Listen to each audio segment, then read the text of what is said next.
नमस्कार दोस्तों, कैसे हैं आप सब। आशा करता हूं आप सभी सुखी व स्वस्थ होंगे। आज का ये वीडियो आप सभी के लिए बहुत ही खास होने वाला है दोस्तों जैसा कि आप सभी जानते ही हैं कि दिल्ली विधानसभा चुनावों का बिगुल बज चुका है दोस्तों, और तीनों ही पार्टियां अपने जोर शोर से प्रचार करने में जुटी हुई हैं और अपना जोर आजमाइश कर रही हैं दोस्तों। भाजपा हो, आम आदमी पार्टी हो या कांग्रेस हो। दोस्तों अभी हाल ही में अरविंद केजरीवाल ने अपनी 15 गारंटियां आम आदमी पार्टी की ओर से लॉन्च की हैं दोस्तों। लेकिन दोस्तों अब लगता है राहुल गांधी पूरी तरह से फुल मोड में उतर आए हैं दोस्तों राहुल गांधी लगातार अब रैलियों पर रैलियां कर रहे हैं और भाषण दे रहे हैं दोस्तों दिल्ली की एक विधानसभा में आज उनकी एक रैली थी और उस रैली में उन्होंने भारतीय जनता पार्टी और आरएसएस को जमकर निशाने पर लिया दोस्तों। और दोस्तों यही नहीं, संविधान के ऊपर भी जिसकी वो बात हमेशा करते रहते हैं, कई बार चर्चा की दोस्तों रिजर्वेशन के ऊपर भी बात की और भारतीय जनता पार्टी पर तो खासकर वो निशाना साधना नहीं भूले दोस्तों आइए सुनते हैं कि राहुल गांधी ने आखिरकार क्या कहा दोस्तों। हम नफरत का हिंदुस्तान नहीं चाहते हैं, हम डर का, हिंसा का, नफरत का हिंदुस्तान नहीं चाहते हैं। हमें मोहब्बत की दुकान चाहिए। और दूसरी तरफ आरएसएस, बीजेपी जो भाई को भाई से लड़ाते हैं, एक धर्म को दूसरे धर्म से, एक जात को दूसरी जात से, और बीच में केजरीवाल जी जो भी मन में आता है कह देते हैं। पहले आए थे, छोटी सी गाड़ी थी, कहा था नए तरीके की राजनीति करूंगा। इलेक्ट्रिक पोल पर चढ़ गए थे, याद होगा आपको, याद है कि दिल्ली को बदल देंगे।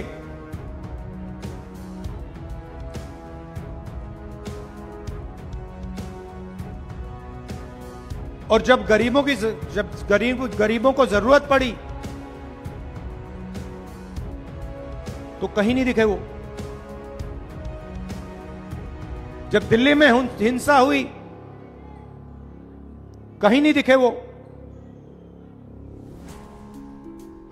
और कहा था कि साफ राजनीति लाऊंगा। और सबसे बड़ा लिकर का स्कैम दिल्ली में हुआ है और उनके घर की आपने फोटो देख ली। नरेंद्र मोदी जी ने मुझे घर से बाहर निकाल दिया, फेंक दिया उठा के। मैंने चाबी दी, मैंने उनसे कहा भैया लो अपना घर, मुझे नहीं चाहिए, भागो यहां से। और केजरीवाल जी महल में रहते हैं, शीश महल में रहते हैं।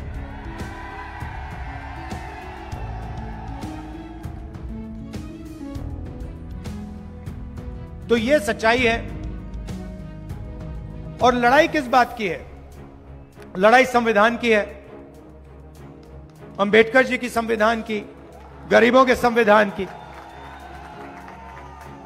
बीजेपी ने साफ कहा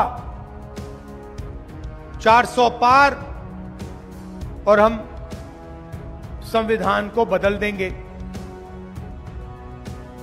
उनके नेताओं ने कहा कि संविधान को हम बदलेंगे। कुछ दिन पहले मोहन भगवत जी कहते हैं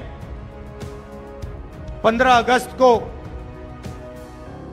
सच्ची आजादी हिंदुस्तान को नहीं मिली थी, आजादी तो नरेंद्र मोदी जी के आने के बाद हिंदुस्तान को मिली है। इसका मतलब मोहन भगवत जी ने इसका अपमान किया, कॉन्स्टिट्यूशन का अपमान किया, अंबेडकर जी का अपमान किया। अगर 15 अगस्त 1947 में आजादी नहीं मिली तो इसका क्या मतलब है? आजादी का फल हमारा संविधान है। और बीजेपी के नेता कह रहे हैं कि हमें आजादी नहीं मिली। आजादी तो हमें मोदी जी के आने के बाद, जब राम मंदिर का उद्घाटन हुआ है, तब मिली है। और राम मंदिर के उद्घाटन में आप मुझे बता दो, एक गरीब व्यक्ति आपको उस उद्घाटन में नहीं दिखा होगा। अंबानी दिखे, अदानी दिखे, सब बड़े बड़े लोग दिखे, अरबपति दिखे, और हमारी जो राष्ट्रपति हैं, आदिवासी हैं, उनको वहां तक नहीं जाने दिया। नई पार्लियामेंट बिल्डिंग का उद्घाटन होता है, नरेंद्र मोदी जी कहते हैं हिंदुस्तान की राष्ट्रपति नहीं जाएंगी, उद्घाटन वो नहीं करेंगी। तो ये अरबपतियों का हिंदुस्तान चाहते हैं, 5-10% का हिंदुस्तान चाहते हैं। और संविधान कहता है कि इस देश के सब लोग एक जैसे हैं, समान हैं, कोई कम नहीं है, कोई बड़ा नहीं है, कोई छोटा नहीं है। हिंदुस्तान के सारे नागरिक एक समान है। कॉन्स्टिट्यूशन में लिखा हुआ है, इसमें लिखा हुआ है कि इस देश में किसी को नहीं डरना चाहिए। इस देश में, इसमें कहां लिखा है कि एक अरबपति को हिंदुस्तान के सारे एयरपोर्ट, सारे पोर्ट, डिफेंस की इंडस्ट्री, इंफ्रास्ट्रक्चर, सारा का सारा पकड़ा देना चाहिए? कहां लिखा है इस किताब? तो यह डर फैलाने का लक्ष्य है। यह हिंदुस्तान का धन अरबपतियों के हवाले करना चाहते हैं, ये आपको लड़ाना चाहते हैं। हिंदू मुसलमान, एक जात के लोगों को दूसरे जात से ये लड़ाना चाहते हैं। और फिर जो आपका धन है वो आपके जेब से निकालकर अरबपतियों को देना चाहते हैं। और गलतफहमी में मत रहिए, ये अदानी जी जो हैं, ये नरेंद्र मोदी जी के बहुत खास मित्र हैं।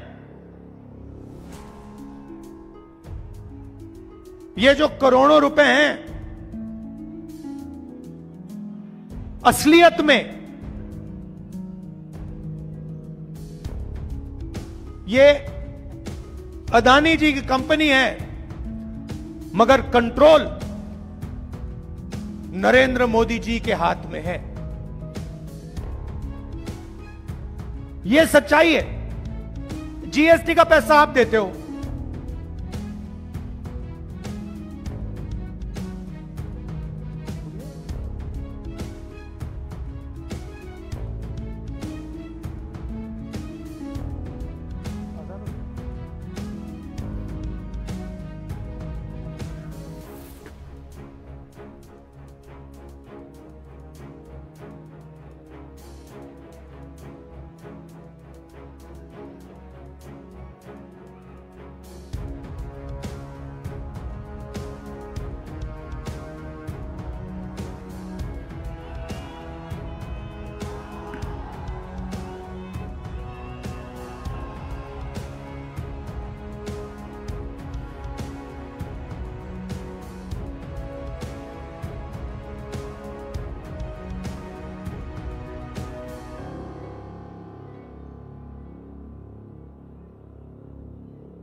हो गया।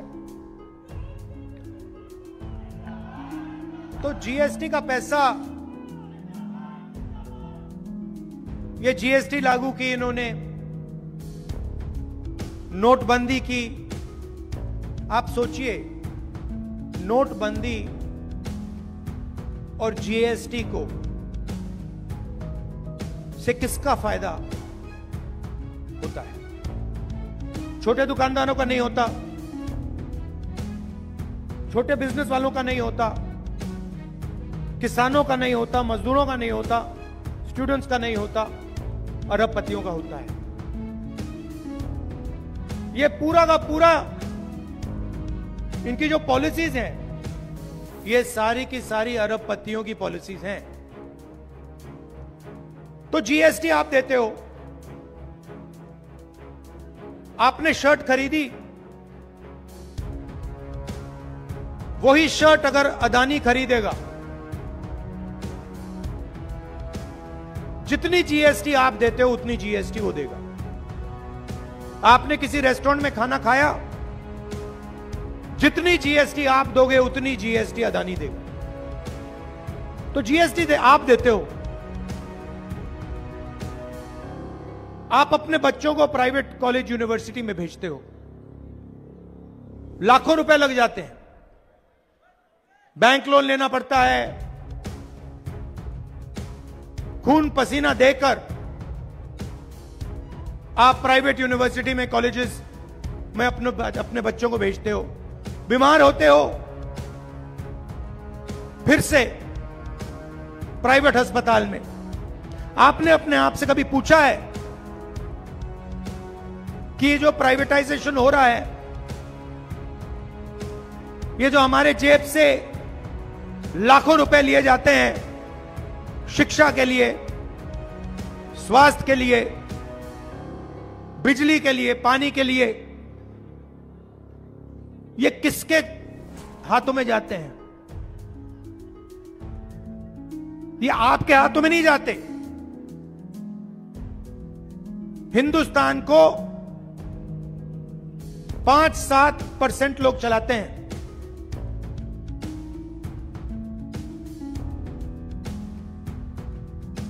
हिंदुस्तान में 50%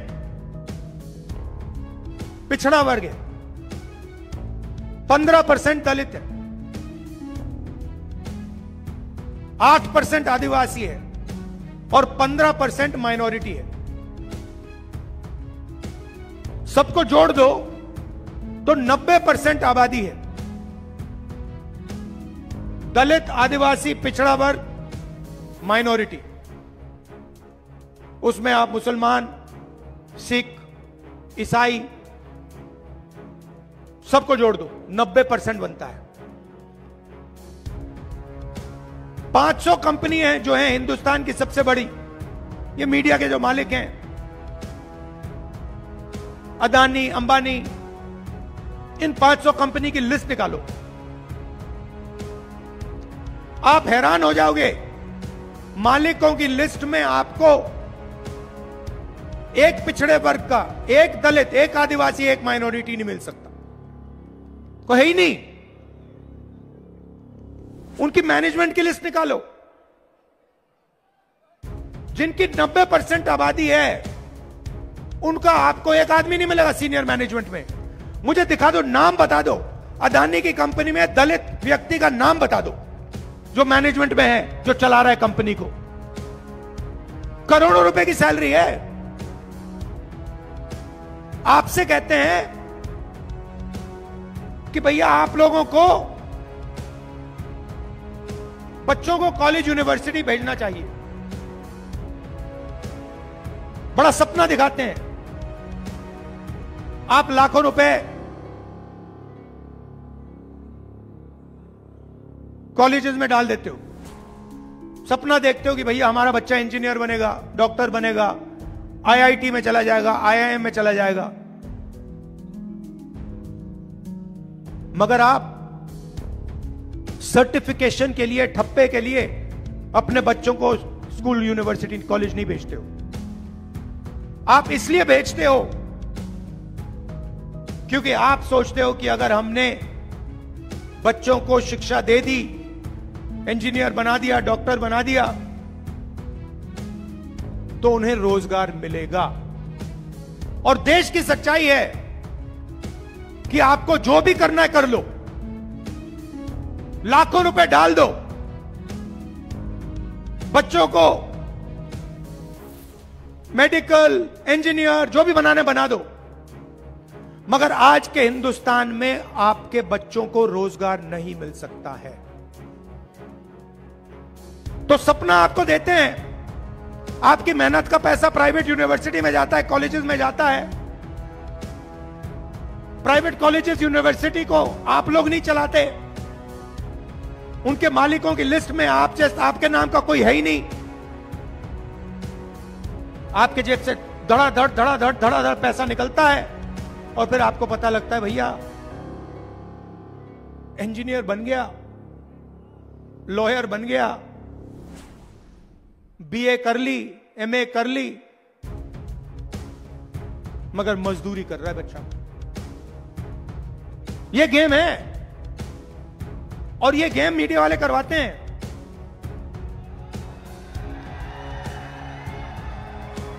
एक तरफ मोदी जी का चेहरा दिखाएंगे, देखो ध्यान भड़काने का काम है, ध्यान भड़काने का काम है। कभी आपको अमिताभ बच्चन दिखाएंगे, कभी आपको अमिताभ बच्चन, फिर कभी अंबानी की शादी, फिर कभी कहेंगे भैया देखो भैया उधर बड़ा क्रिकेट मैच चल रहा है, डांस गाना होगा, मन की बात होगी, मगर काम की बात मीडिया वाले कभी नहीं करेंगे। काम की बात क्या है? काम की बात क्या है? काम की बात यह है कि भैया हमें रोजगार क्यों नहीं मिल रहा, महंगाई क्यों बढ़ती जा रही है, हमारे जेब से पेट्रोल का पैसा अंबानी की जेब में क्यों जा रहा है। यह है काम की बात। अदानी को सारे के सारे एयरपोर्ट क्यों मिल रहे हैं, अग्निवीर क्यों हुआ, जवानों से पेंशन क्यों छीनी गई। ये हैं सच्चे मुद्दे। इसके बारे में कोई बात नहीं करेगा, मगर नुकसान तो आपका होता है।